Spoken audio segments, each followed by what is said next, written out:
Peace, light, and love. Today is another reading of The Language of Letting Go by Melody Beattie.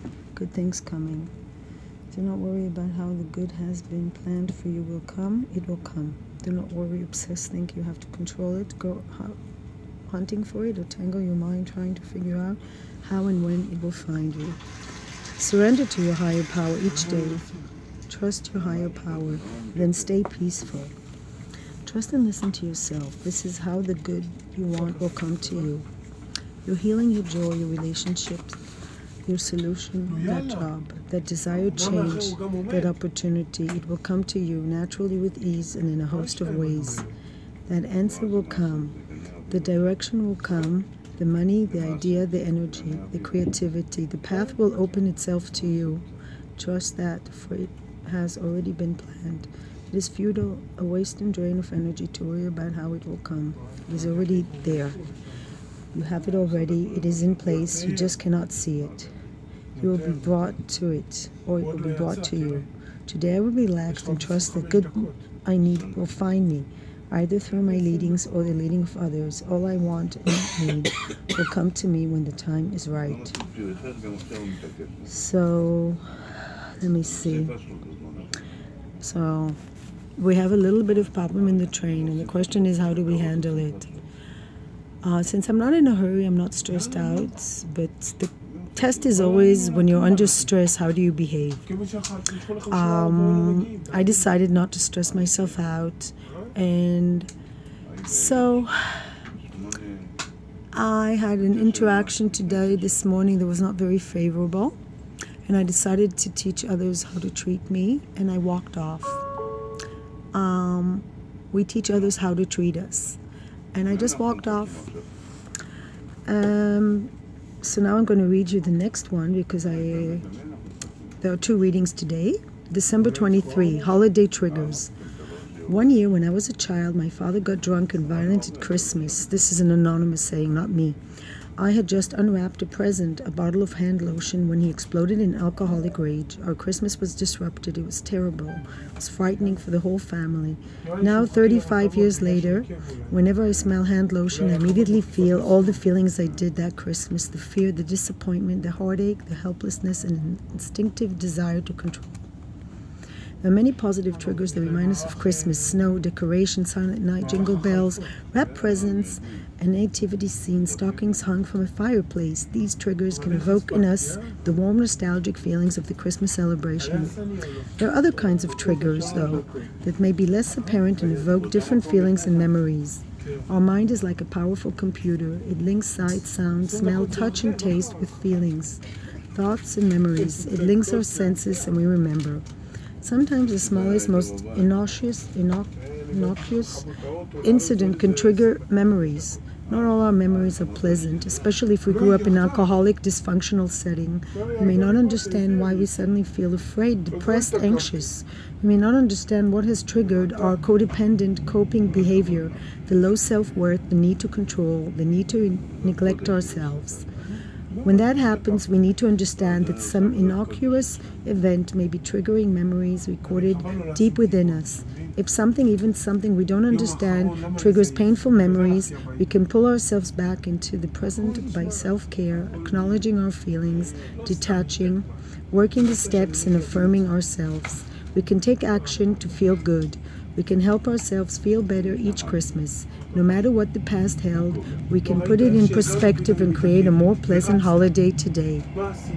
Today I will gently work through my memories of this holiday season. I will accept my feelings, even if I consider them different than what others are feeling this holiday.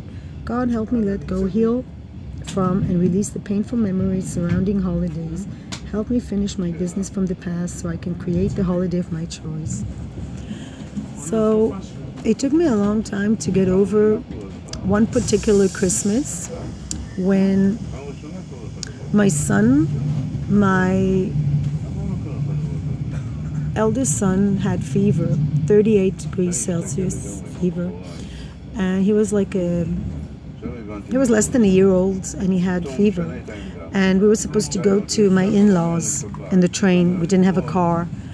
And my ex-husband, we lived in Europe, yeah. It was very cold. My ex-husband started to act in violence again. It was Christmas season. He wasn't working because it was holiday time and he had time off work. And that's when it was most dangerous to be around him. Because as long as he was at work, he was okay. But as soon as there was holidays or weekends, there would be violent episodes. And sure enough, I don't remember exactly what happened, but then I felt like I have to put my foot down. I said, no, the baby's sick and I'm not going. And he wanted to go take my daughter, and I refused to let my daughter go by herself. That may have been a mistake now that I think about it. I just didn't want my daughter to go, and he insisted she must go. And it was after he acted in violence as well. And I was feeling fear. I was alone in a strange country. I had only been there around 2 years, and my daughter was about a little bit older than 2 years, and my son was a baby. He was, let me see how old he must have been. A little bit more than 6 months, and all of a sudden he grabbed my daughter, ran out the door, and I ran after him with the baby. My father-in-law was parking outside as if it was a getaway. And he jumped in the car, in my father-in-law car with my daughter. And I sat in my father-in-law car with the baby, and I said, look, the baby's ill now. You can take me with the ill baby, or you can give me back my daughter.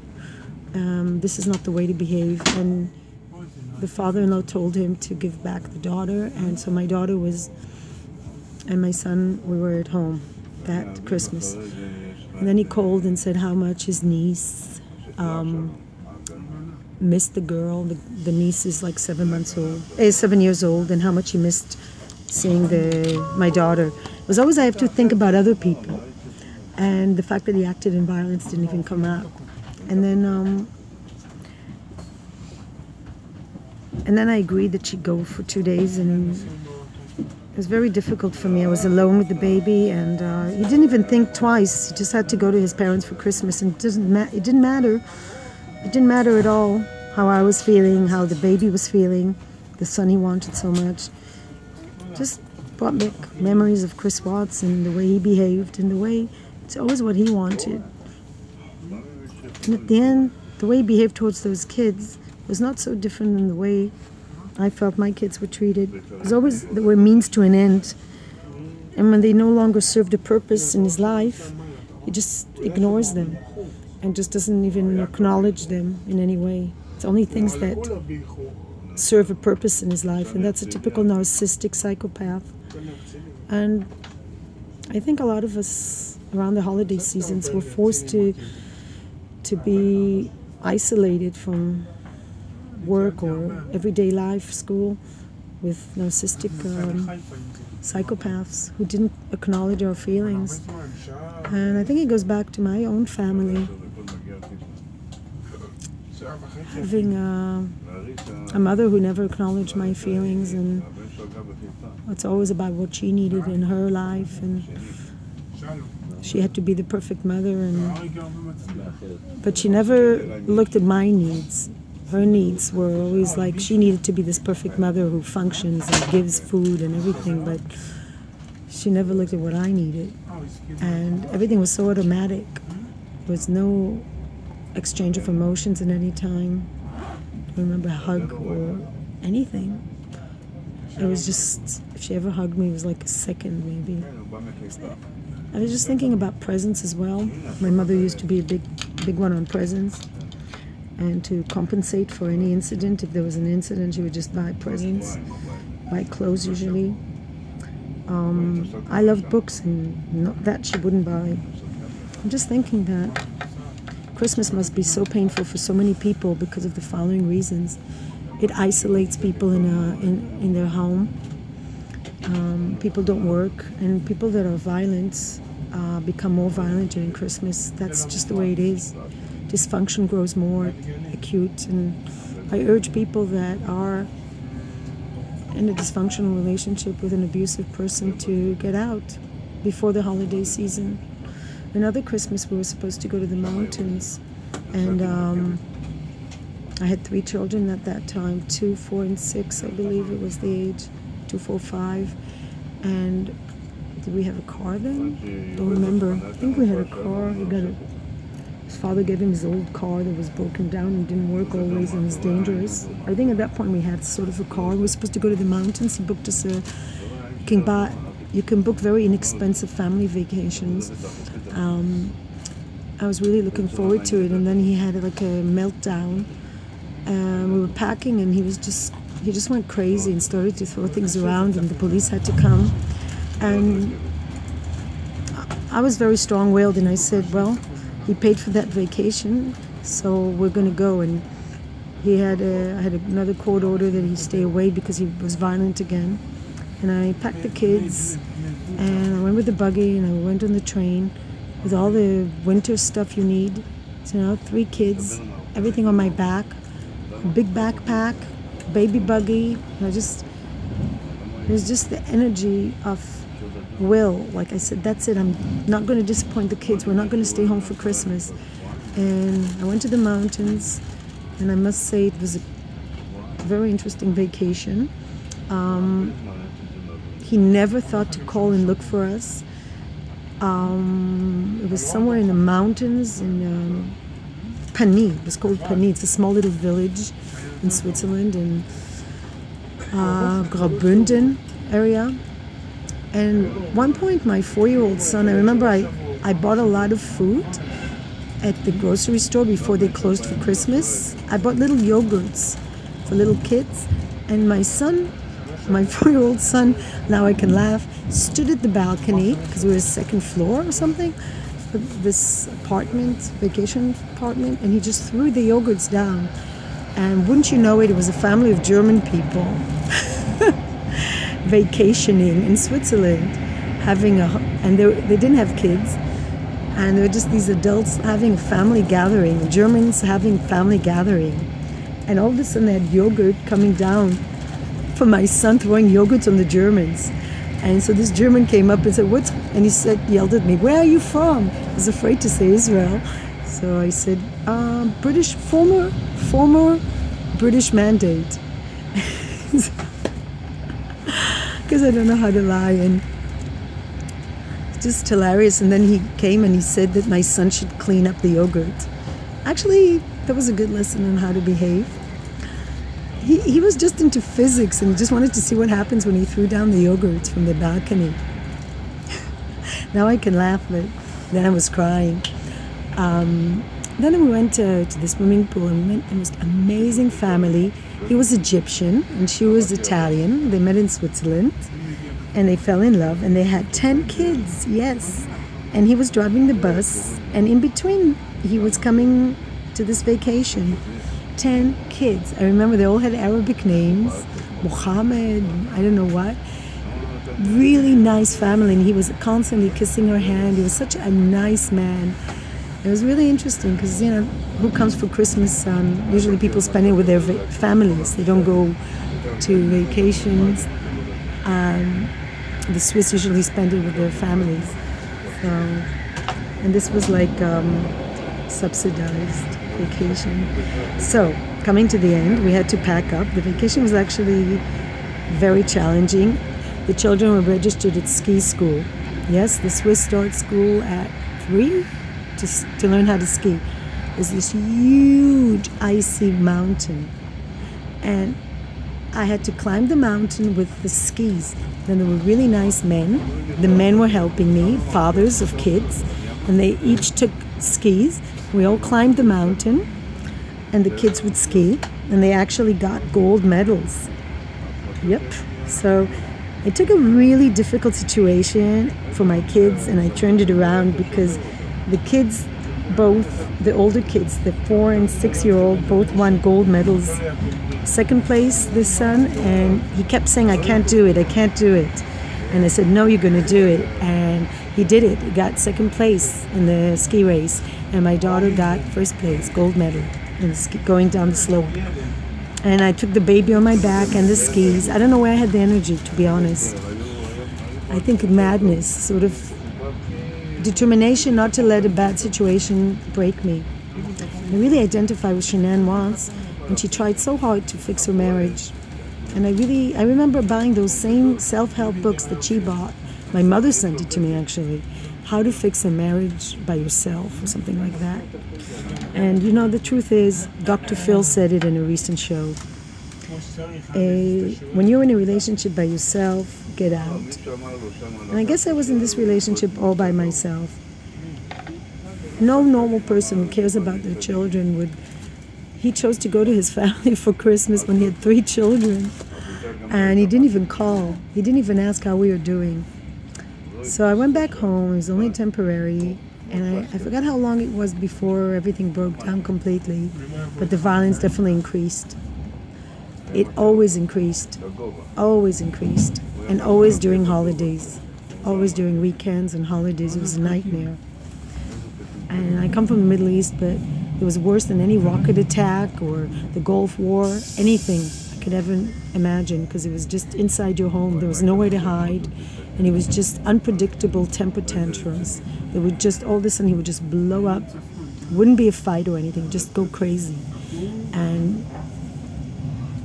you just couldn't predict his behavior. He would react to something that happened 2 weeks ago or a week ago or whenever, and just explode and never see the other person. So for those of you who are in a relationship by yourself with other people, get out. So passengers traveling to Ben Gurion Airport and Modi'in are requested to change trains at the next station. I think those memories came for a reason. I think it's so I can help other people with their situations, because nobody can understand what an abusive relationship is unless they've been in it themselves. And we're in a time where people are talking about it. There's the Me Too movement. We have statistics that 1 out of 3 women will experience violence. And it's almost always from someone she knows. Just now, another woman in Colorado disappeared, and her boyfriend is in custody for her murder. Women in the Middle East, as I said, don't disappear. They get murdered in front of their children, in front of their neighbors. Everything's in the open, or if it's in their apartment, they don't disappear. There's no way to hide here. They get murdered in their homes or next to their homes. And usually there's many warning signs. The Israeli prison system has now released over 200 men who are violent towards women, who have been in jail for domestic violence. The question is where these women are going to hide, I don't know. But we have to be advocates. And if you're in an abusive relationship, be an advocate. You have a choice. Don't stay in an abusive relationship. Get out. It can be abusive even if it's verbal. I just go out now, I have to confess. I had a very bad work situation with a very violent, screaming supervisor. And I got yelled at and I left because, on top of which I had a lot of negativity there.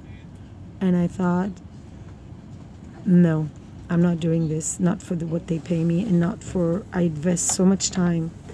And I need to think about myself and what's good for me and my family and my children. I need to be in a place where my health is not going to suffer.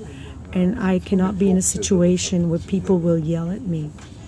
I was brought up to believe that it's normal to be yelled at. It's normal to be mocked.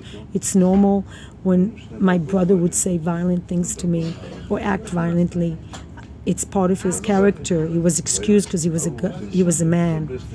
And the same thing with my husband. He was excused because he was just a man. Stand by your man. And I say today, in my case, it was a woman yelling at me. There's no excuse for raising your voice. I witnessed her yelling at the adults who were there.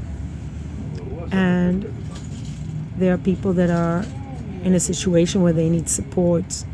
And the last thing they need is to be treated as a subhuman and yelled at. So I was not going to be part of it. Remember, if you're in a workplace where there's abuse going on, you're part of that system. So you can either be part of that system or you can get out. And don't believe that abuse is a normal situation. It's not. So I wish all of you a lot of strength during the holiday season and to enjoy the beauty of the change of the season. I miss the snow. I miss all the special things that have to do with holidays in Europe and America, but what I don't miss is being cooped up in an apartment. Everything is closed and you're just alone with an abusive person. And I know what it's like, and I can tell you, you can get out. You can get out of this situation. Where there's a will, there's a way. And when children are involved, the sooner the better. Peace, light, and love, and a happy holiday season. Take care of yourself.